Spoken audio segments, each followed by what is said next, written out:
It was much more terrifying, right? Robin Williams just did an absolutely brilliant, memorable, nostalgic job in this film. So for me, when I'm looking at a role, and especially something that has historical nostalgic value to it, I'm asking myself, is there any meat left on the bone? What is it that I would add to the role? And one of the major aspects was going from animation to live action. So the idea that it was going to be live action, I was like, okay, that's going to be different. The idea of being able to modernize, to be able to pay homage to the original character and to be able to honor Robin while at the same time giving a new voice to modernize the genie. I saw that there was potential for absolute tragedy, but there was potential to be able to create something that did both of those things. I love what Mena did is Aladdin has a little edge. Like Aladdin, it's like Mena made Aladdin cool. Aladdin is he's got a little roughness around the edges. He's not perfectly crystal clean, and it was fun to see the Aladdin brought in and humanized in that way. There's a really strong emotion that Mina's able to capture of struggle with Aladdin that I like.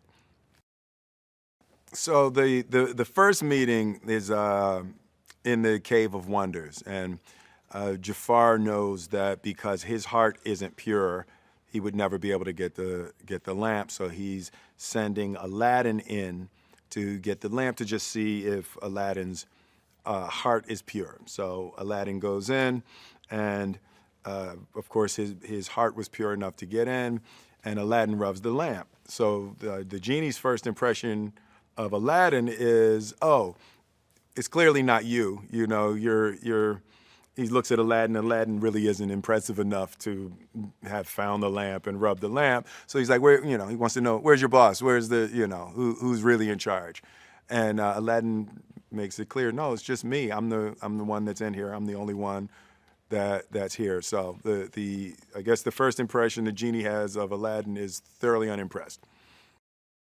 Yeah, the Prince Ali parade is probably one of the signature pieces of the piece, and the combination of practical and CGI. It really was an extravaganza. It's hundreds of extras on multiple levels, and animals and costumes and stunts and singing and dancing, and the way that it was shot and the way it was captured, and it's I'm excited to sit in an audience when that happens. So yeah, one of the new ideas for Princess Jasmine was her desire to lead the people of Agrabah. She has an opinion and a perspective on how it should be led, and it's a modern take on the character that I think will be welcomed by the audience, and I think Naomi had a very clear position on how she wanted to deliver that, and I think it will go over well. I think it's a good addition. I was delighted after our first meeting. We talked. It took me about 10 minutes. I was like, okay, yes, I'm in. He's between action and music, and then his character concentration. It was just very different from what I was thinking about for a Disney movie. But he delivered something that is really unique, and it's clever, and it's fun, and it's funny in a different way. Yeah, I'm very proud of what he's done. Yeah, so one of the things that we're trying to do in this film, like I said, is add layers to the story, and with that comes Jasmine's character. And we're really trying to be appropriate to the times that we live in, and Jasmine in this film is a very strong, empowered woman. And what Naomi Scott is able to do, who plays Jasmine, she's able to bring that sense of stability and groundedness and empowerment to this character. And Jasmine's desire in this film is to return Agrabah to the place that it used to be when her mother was still alive. Kind of like the kingdom that it used to be, the lost kingdom. And she just adds that dimension beautifully to everything that she does with this character. Prince Ali is definitely our biggest number of the film. There's a lot of performers in that number, and it was amazing, man. It was like, unlike anything I've ever seen, and even people who have been in this business 20, 30 years, said that it was unlike anything they've ever seen. There was like 300 background performers, and there was acrobats and jugglers and all sorts of very, very skilled people, camel riders and camels and horses and carriages, and this huge float that I was up on. So I looked like a little bleep on top of this huge float. So it was really, really incredible to see and witness. And, Will did such a great job of leading that parade as the genie. What happens in the film, right, is that Aladdin meets the genie for the first time ever. He doesn't know who he is. He doesn't know anything about him. And as the movie progresses, we see them build a relationship together. And that was very authentically what happened with me and Will. I had never met Will before. I met him the first day. I didn't know who he was. I had only heard stories of him, like Will Smith, kind of like you hear stories about the genie, right? Aladdin's probably heard stories about like the Cave of Wonders and the genie. And that was a lot like Will, I watched this man growing up, this incredible actor, and I'd never met him before. And, as we got closer in real life, so did Aladdin and Genie in the film. So, it was very interesting. I don't think anyone, planned for it to happen that way, but that's just the way it happened.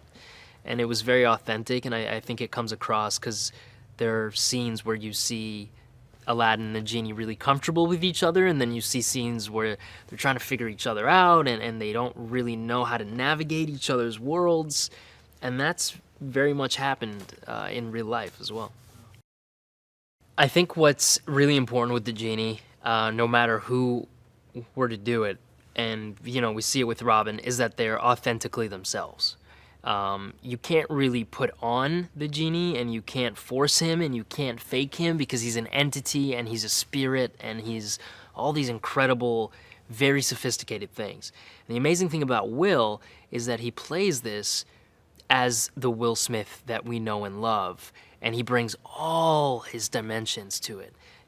Every movie that you've seen of Will Smith with his different characters, like Pursuit of Happiness, he plays this it's very serious and it's very dramatic, and then he'll do Hitch, where he's funny and he's charismatic. He brings that all together in this one role, and you get to see Genie with incredibly different dimensions and incredibly different flavors, and you can't fake that. You really can't. You just have to cast the right person, and I honestly don't think anyone else in the world could have played him except Will. But he was amazing. He was able to really communicate his vision really well with us and the rest of the crew. He knew exactly what he wanted. He brought his years of experience of creating stories about thieves. A lot of people think like, Guy Ritchie, that's a weird choice for this film. It's actually the perfect choice for this film. Because if you look at the past stories that he's brought to life, they all have this element of crime or thievery to them. And Aladdin, at his essence, is a thief trying to survive. And he's able to bring that vision to this story and bring it to life. So it was just an incredible journey working with him, and I hope I get to work with him again. Yeah, Michael Wilkinson, great costume designer, prolific in the industry. And, it was a bit of a journey trying to get the looks exactly the way we wanted, especially for Aladdin. He wanted to be authentic to, this part of the world and the era that we were living in this world of Agrabah. But we also wanted to modernize it a little bit in the sense that we wanted people to relate to it. So we worked on certain aspects, trying to slim down certain things. Where can we keep it baggy? Where can we slim it down? Where can we add certain textures that are cool? One of the things that I love about this film for Aladdin is his vest that he wears. It's a multifunctional vest. It's very appropriate because Aladdin doesn't have a lot of clothes, right? So he needs one or two pieces that can really help him survive. So he has like a secret pocket in this vest in the back where he can hide things that he steals. He has a hood where Abu can sit and lounge. It's thick because he's out in the desert and it gets really, really cold at night for anyone that's ever, experienced the desert. So he was able to bring all these different things and combine them, and then we were able to alter them and I think make them look really cool. Like, I think people are gonna want to wear these clothes when they go out. Like, I want to wear Aladdin's pants on a daily basis, I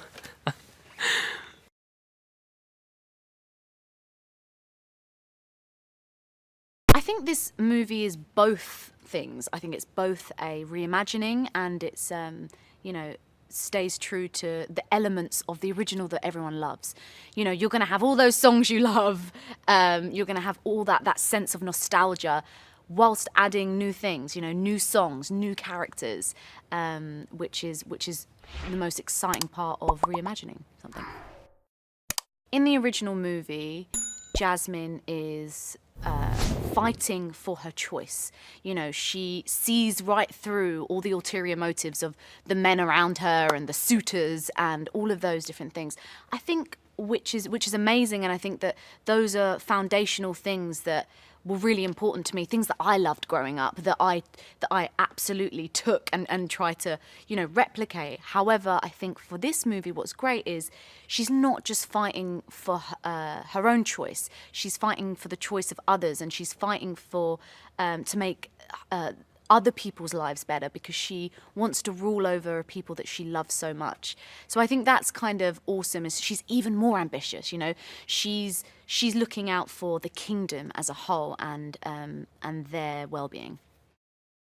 First of all, Will is so incredibly iconic, which is interesting because when he recorded the songs, it really took just a split second for me to just be like, oh yeah, like that makes sense. I think it's really not to be underestimated, the musical ability that Will has and his performance. He has so much musicality, and that's so important for that to like pop on screen, and it really does. I mean, Will already, bursts through the screen, and he has such a energy and he's obviously so larger than life, and I think that is what the genie is. The genie is someone you root for, someone that you love, and someone that you laugh with. And for me, those are all qualities that Will has, and he poured his heart and soul into this. And as soon as you see him on screen, you feel at home, and that's how I felt watching him. Mena brings an authenticity to what he does and a depth to it as well. I think Aladdin's not just this fun-loving character. There's a depth to him, and there's clearly something missing. There's clearly an insecurity about him and who he is. And I think Mena brought that vulnerability, which I thought was really important. Because when he smiles, he's like charming. He has like a beautiful big smile. But I think what was important was to bring that other aspect to it. And also Mena's someone as a person who really makes you feel safe, and he loves to look after you, and that's also really important. As I said before, Aladdin is a trustworthy character. You know, Jasmine feels like in a split moment she can trust him. So I think that's also what Mena brings to the character. And we really did have a wonderful time, and I think we felt like we were this unit, you know, which again is really important on a movie like this. So yeah, I love him. No one else could do it. Just to start off by saying I'm a huge Guy Ritchie fan anyway. However, what I think Guy does amazingly well is the tone of a movie, and the pace is so important. And I think that for this movie, it is just like it keeps giving. It's so pacey, like it's always on to the next thing, and it constantly gives you something. And I think that there's also a freedom to how Guy shoots, which allows it to not be so rigid and everything to be choreographed, which of course there are moments that choreography is needed, but there was definitely a freedom about it, which I think was kind of surprising for me, actually. Like a movie that that's this big, you think, okay, you know, everything's going to be to the T, you have to do this, have to do that, but really he allows a lot of space, which I think is really important. The other thing is you can always judge a good director by the way their crew talk about them as well. And his crew, they just would do anything for him. And they really respect him as a director. And I think there's a lot to be said for that. So I love Guy, loved working with him. Well, of course, the amazing Alan Menken, who is the genius behind these classic songs. Disney enlisted him and Pasek and Paul, amazing lyricists, amazing songwriters. So that kind of force of a team to create this new song, Speechless, which is so powerful. And obviously I have a connection to that song just because the character, it's, you know, Jasmine's character, she goes through this arc of finding her voice. And yes, she's strong, and yes, she stands up for herself, but it takes time. You know, she's not just there at the beginning of the movie, and I think that song is just the climax of when she's like, you know what, enough is enough, and I have a choice here, and I'm gonna speak out, and it may hurt me, I may get backlash from that, but I'm gonna do it anyway. And I think that's a very relatable thing, and I think that's a very good message to put out there. Is it's so important that the people that can speak up do, and that's ultimately what that song is about. Yeah, this wouldn't be the first time I've said this, but I enjoyed making this film more than I've enjoyed making any other, and I think in part it's because of the frequency of, or the tonality of the film, that because it is a family film, it gave off a sort of warm radiation to everyone that was involved in it. And I found that the cast and the crew also felt that. So it had a kind of good vibe from its inception to the end. Although it was terribly challenging, it was challenging in all the right ways, in no small part because it's a musical and because it was a family film. And now I'm not particularly familiar with with that experience, but it was, I suppose, the warmth. Ultimately, it was the warmth of the project, where I'm familiar with making slightly darker, more macabre stories. It was refreshing to make something that gave off a warm radiation. We first meet Aladdin, where there are two grifters trying to work their magic on him, and it quickly becomes realised that he's one step ahead of them. And there's it's a thief working on a thief, with charm. So what we were after was a street thief with charm. And then one thing leads to another, and swiftly we realise he's a thief with a heart. Not only with charm, he's with heart when he comes to the defence of who transpires to be Princess Jasmine. But at the time, there is no revelation that she's anything other than a young lady who he feels he should protect. You know, the most challenging component of this film was, I think, the casting. It went on for at least a year, and we looked on all the continents that this planet has to offer. And Naomi, Naomi was in with very tough competition, you know. All these girls had magnificent voices. They all looked spectacular. They had tremendous charisma. They were wonderful actresses. So they had all of the prerequisite ingredients that an audience and a director could desire. But there was something about Naomi and her enthusiasm, her boundless generosity of spirit, which gradually became so conspicuous. It became clear that she was going to be who we wanted our Jasmine to be. Yeah, I mean, before you get there, I'll tell you what was a tricky one. And we really threw a lot of man hours at that, and that was Friend Like Me. Friend Like Me, did that suck up some creative man hours. And ultimately, and that really was a team effort. Prince Ali sort of revealed itself quite organically.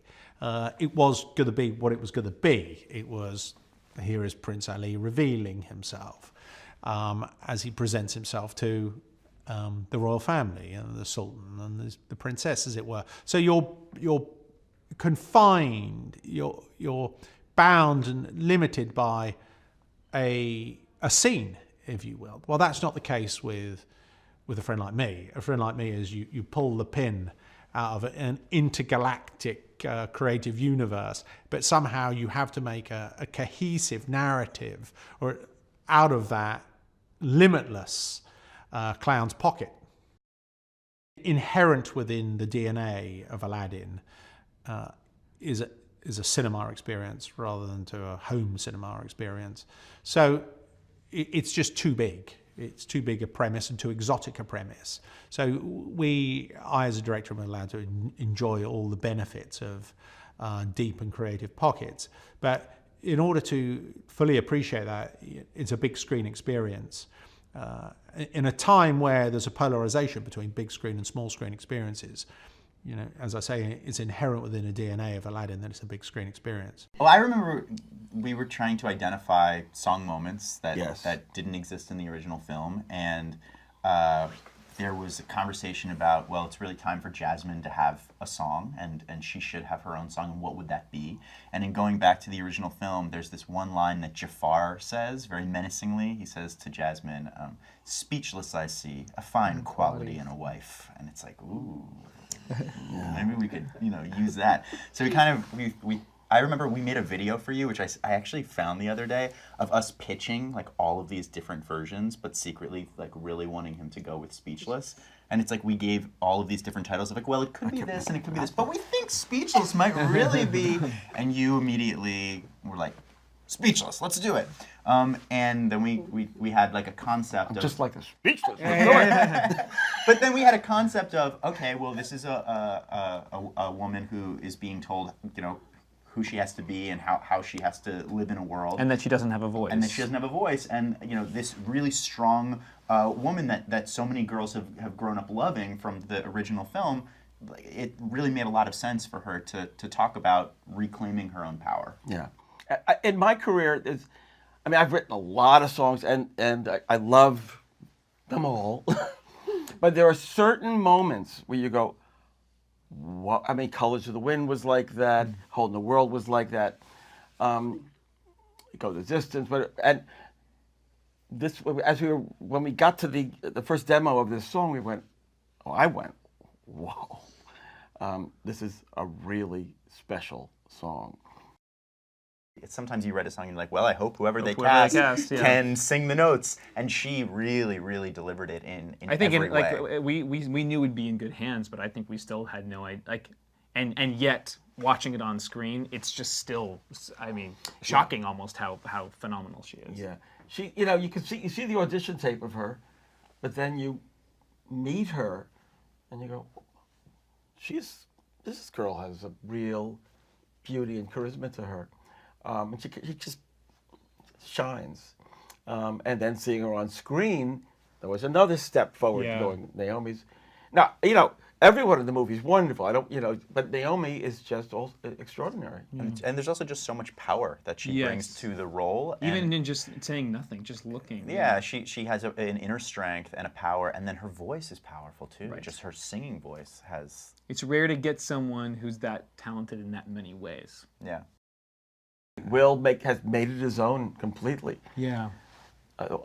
There's a warmth, such a warmth about Will, and there's a style and a swagger to the genie, and a real, you know, he's a comedian too. He's funny. There's some moments that are so good. And he also, in some of the songs, the musical numbers, he sort of really made it his own, and created some material, and you know, brought some of some of like, you know, we grew up on like, you know, Will Smith rapper Big Willie style. There's a little Big Willie style that comes in there. Little Fresh Prince little attitude Fresh here and Prince. there too. No, it really is his own. In this movie, you are really In the world. fully immersed in it, almost in a way where it feels like it's, you know, virtual reality, and you're in one of these. I could even see this movie actually seeing it through the Oculus. just walking through it. It's a rich world, and sonically, it's, I gotta say, it's amazing. You know, the score is much more live action, but still all the thematic things that you would put into the score of Aladdin. But it's a very rich experience. Yeah, I mean, just going on that, being able to see these characters that you grew up with become real people is a crazy experience. And because they, you know, they're your friends when you're a kid, and all of a sudden then they're real people that you see singing and going through all the adventures that you remember them going through. And that is wild. And again, seeing it translated into an actual movie musical with real people, I think is going to be nostalgic, and but at the same time, it's a whole new exciting experience because you're getting to meet your childhood friends. We flipped out.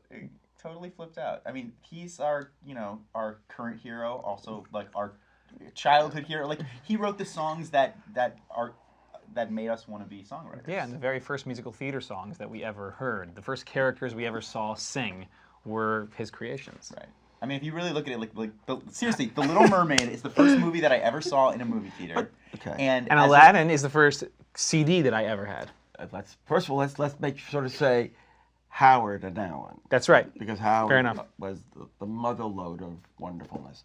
Yes. But thank you for that. That's true. And we also think that our generation is, you know, so in love with musical theater and has accepted it in this resurgence that's happening because of Howard and Alan. I really think that. That's we absolutely true. grew up, you know, loving musicals and musical theater storytelling, and that's because of these guys. I got the opportunity to read the audition material with Prince Anders, and I just thought this was a jovial guy, Prince, you know, well off, and you know, never really had any responsibilities his whole life, and he actually, you know, because it's a Disney movie, I wanted to bring life and fun and happiness to it.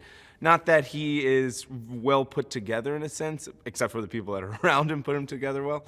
But I think he smiles at the world, and there's no hate in his heart.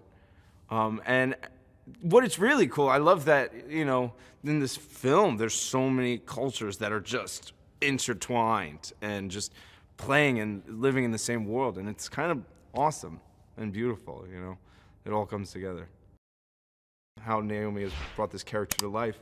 You know what? Actions speak louder than words in her dialogue, but her presence is what is so strong. And she is a dynamic, powerful, strong woman that commands the space. And you can't fake that.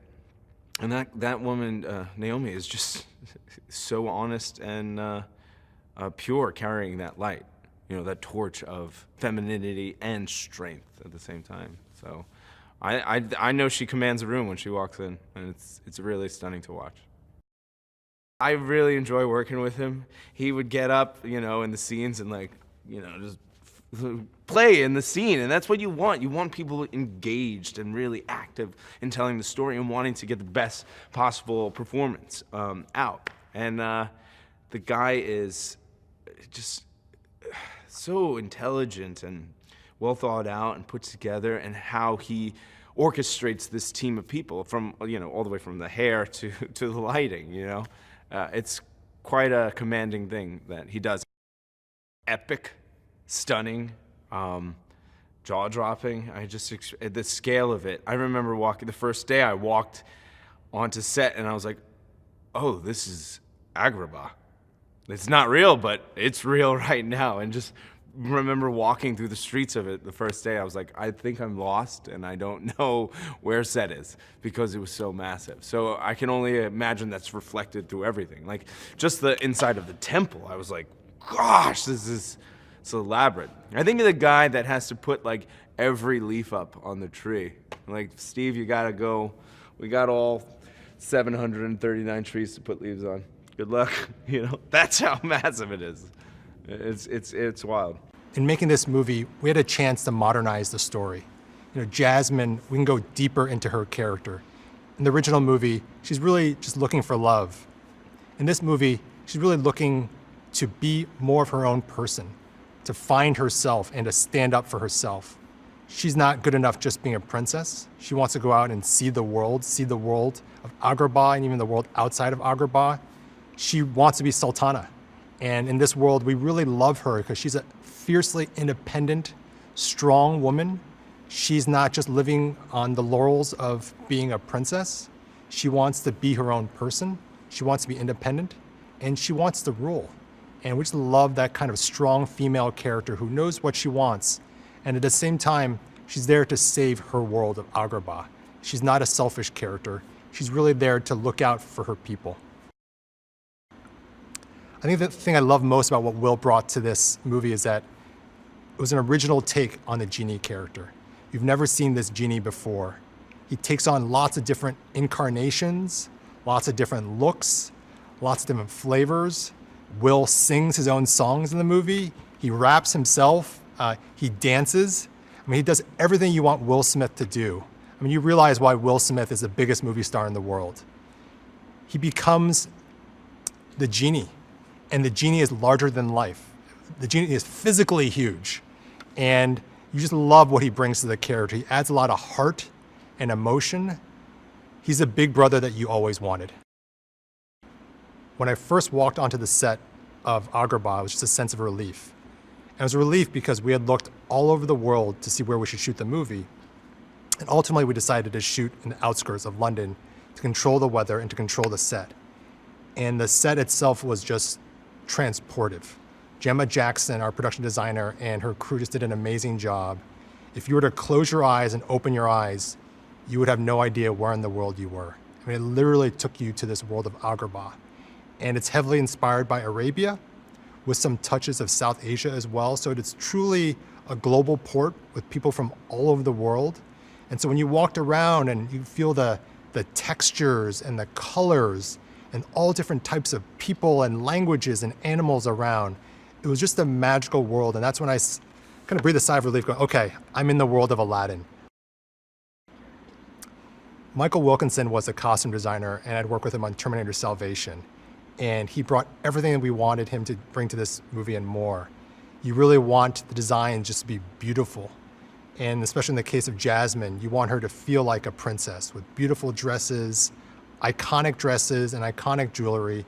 And he just did an amazing job. That every character is very distinct with their style. Every character has their own personality. But the costumes, because the movie is dealing with royalty, you are dealing with a sultan, you're dealing with a princess, that the costumes feel lavish, they are wish fulfillment. You understand why Aladdin wants to become a prince and why he wants to enter this world. And it's such a beautiful display of artistry of what Michael brought to the movie. And the costumes almost feel like they're their own character in their own way. even with the genie, I love the different looks. He wears like these different hats and head wraps, and he made every character have their own silhouette. So when you look at them, they all represent their specific personality and the journey that they're going on. For the palace, which is where we are now, I kind of thought, palaces, one's done castles and this and that, I'm a bit over it. And so I was just looking again through all my various reference books and thinking about palaces and little girls and what do little girls like. And I came across this monastery in Burma, which was all wood and quite much more aged than this. It was all wood painted gold, the whole structure. And that was where I started, which then obviously turned out into a huge palace. But I started with these images of this beautiful old faded gold painted wood. And the rest sort of fell into place. We have his sort of hideaway in Agrabah, the Broken Tower, which was supposed to be way up high, and there was lots of sort of nefarious ways he had of reaching it, and sort of clever things happened. And then you went up there, and that was lovely, because he had this way, he pulled this huge kind of canopy over, and it was all sort of printed on the inside, and it just gave a whole different sort of ambience of the broken rocks and what have you. So that was really nice. And Guy liked that one a lot, actually. And it just gave us another dimension, because we're in and around that town all the time, and then we're in the palace, and it was nice having that dimension.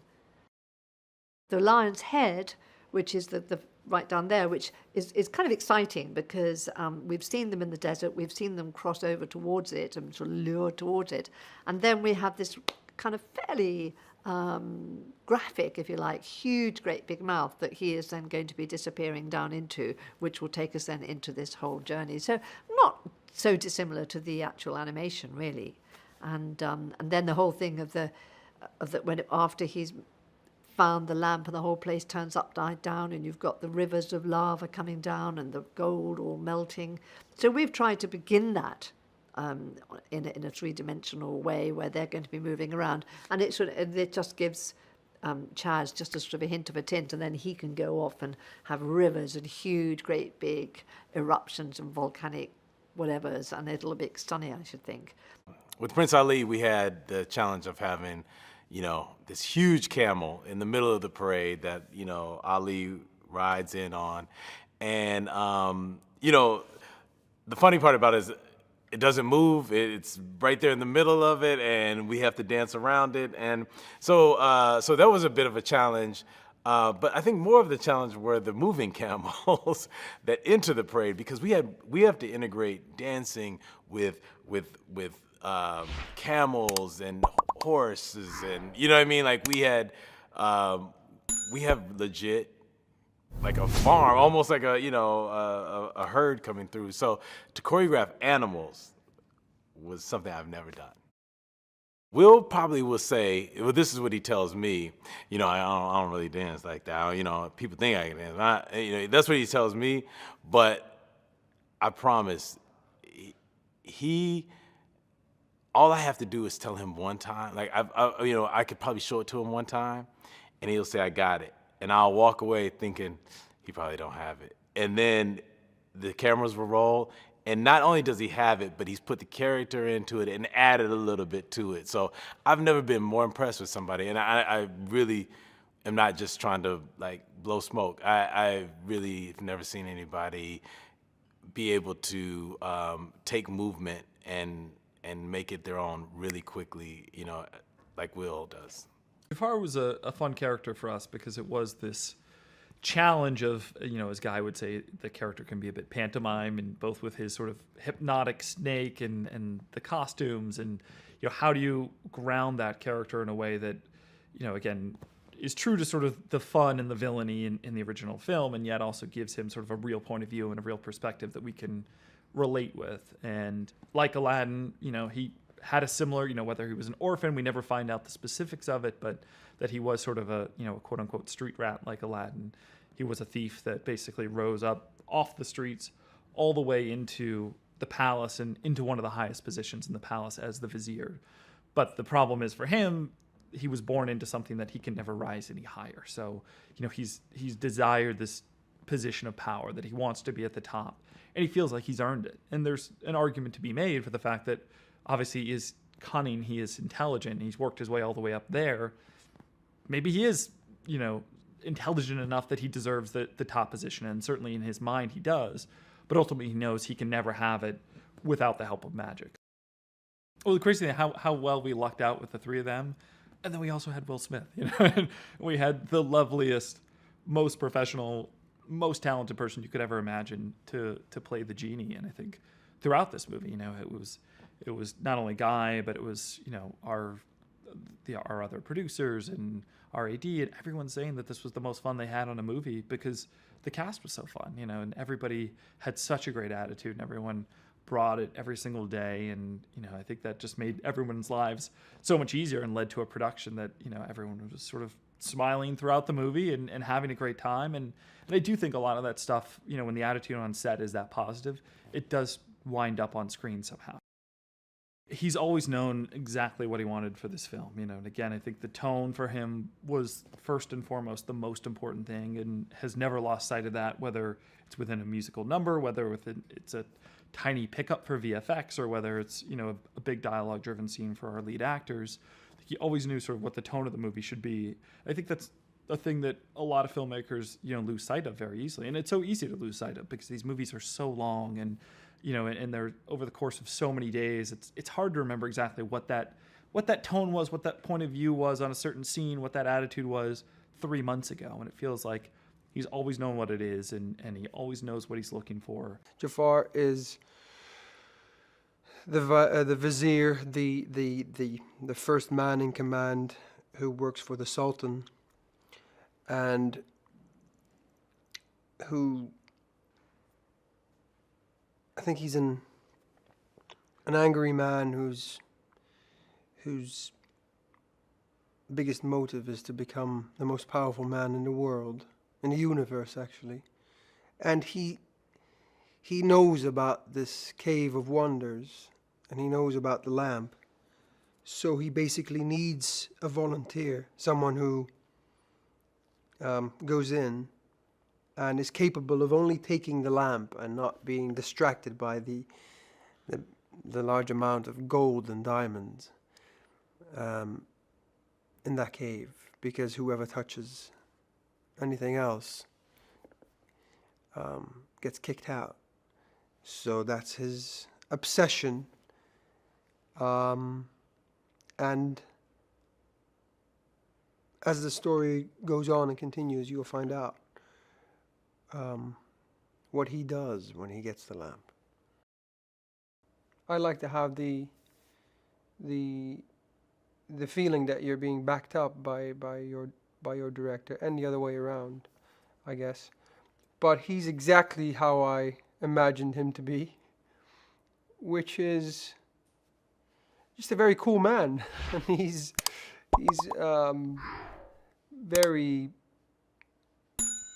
intelligent and very specific, but he's no nonsense, and he's fun to be around. It doesn't matter in what direction you walk, and if you would take one point and you focus on one point, you'll be amazed at the details of these sets. And I just feel very grateful and that you're allowed to be, and I really mean that. It's not that I'm just saying that because it sounds good, but it's true. As an actor, I think you can only dream of being on sets like these where people have worked so hard and have done such an amazing job in creating a world for you to perform in. And, it feels like you're being backed up by a very gigantic wave, which makes you feel very proud to be part of such a strong team. Yeah, costumes, the sets, everything is very, very rich in details. With Aladdin and Jasmine, We had, of course, lots of fittings. These characters are very important to us all. We tried on lots of different silhouettes, especially for Naomi. And it was great to sort of, as we sort of cycled through different looks and colors and fabrics and things on her, it was really interesting to get her input on how that made her feel, what was going in the right direction, what wasn't. It was very important for us to show her as a very strong, intelligent woman who is sort of the mistress of her own destiny, and sort of battling with this sort of sense of responsibility and duty and her own vision of herself. And so describing those sort of qualities in the way she dressed and how she presented herself to the world, that was a really interesting journey to explore with Naomi. Mena Massoud was cast, a fantastic character and starting point for this character, and we worked together about the costume and came up with an idea. We wanted it to have a modern appeal and to have a freshness to it. And so we liked the idea, for example, that his iconic waistcoat had a hood on it. Kind of felt a little bit more of today's culture, even though hoods have been around, of course, for a long time. We found a really lovely, strong red fabric and put some wonderful sort of authentic detailing through it. I found some great striped fabric that I thought would be fun. It was like nice and graphic for the shirting and for his trousers. Again, it sort of has a timeless feel. It could be ancient, it could be modern. And so we put together this silhouette for him that had like a youthful, kind of fresh, dynamic quality to it. I played Dahlia, Princess Jasmine's best friend and handmaiden. Dahlia's legit. Dahlia is sharp and confident, and she's brutally honest. She doesn't just tell Jasmine, what she wants to hear. So Dahlia works at the palace during the day with Jasmine, but then lives in Agrabah, so she sort of has this unique perspective, of seeing both worlds. And when Jasmine wants to escape the palace and go be with her people, Dahlia's really caught between supporting Jasmine, but also wanting to protect her. I think Dahlia is that friend who is relentlessly loyal, even when you're maybe being a pain in the butt. Dahlia kind of gets to be Jasmine's wingwoman through the whole thing, joking about the suitors that come to visit and really being on her side when no one else is. Dahlia is incredibly protective of Jasmine, but also wants to support her friend. And, our hope is that young girls can watch that dynamic play out and really relate to it. Oh, where to begin trying to describe my love for Naomi Scott. She's truly incredible and has become a dear friend. I think much like Jasmine and Dahlia, Naomi and I had complete trust in each other. We met a few weeks before we began shooting and immediately hit it off. And I think hopefully that joy and that friendship that came about very organically for us, translates in the movie, because we were genuinely having so much fun. We would just cry laughing in between takes. I think this film is really everything you love about the original Aladdin, with this really fun and modern spin on it. And at the end of the day, it's a story about a boy who learns ultimately that he's enough being exactly who he is. It's classic and timeless, and I'm just so excited to see this entirely new generation of kids be inspired by it. I think a worry that Sultan has for Jasmine is he sees how bright and how brave and how passionate she is about life, and how much she cares about her people. And he's just worried that maybe she's not safe. Maybe something happens to her, and he's just trying to protect her. He's not trying to stop her from being who she is. I was trying to go after the cartoon character and kind of being a little bit more, I don't know, silly or goofy. And then Guy said, no. I see him as a man who has been through wars, as a man who understands the world, and he really cares about his people, as a man who cares about his daughter, as a man who is worried about his daughter and his country. And that gave me the core or the strength of the character. So it was a combination of all these people coming together and sharing their passion, their opinion, the hard work, and then that's the Sultan. Will is coming, and he has his sense of humor. He keeps it fun, and at the same time he transforms into different characters. And being a genie, you need to be able to take all those shapes, because in animation the animator has the ability to play with it. Here, we have special effects, but all those emotions, all those the essence of the character that it comes through. So that is the actor's work, and it's fun just sitting back and watching him, even when he is on the screen, on the blue screen, and in front of in his magical outfit, and the way that he plays with it. I think he has tons of fun with the character. Working with Guy is very interesting.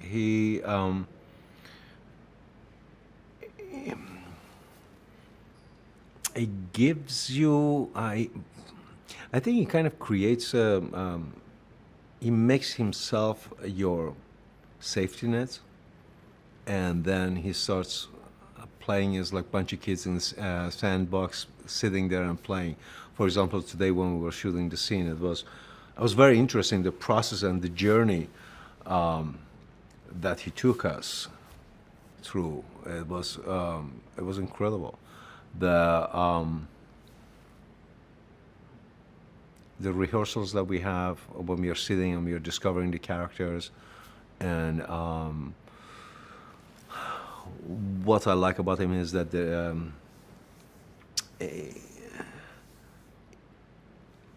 he's very open when it comes to discovering the character. He has his own vision, and then he allows you to play with it, and then he comes in and he fine tunes the character.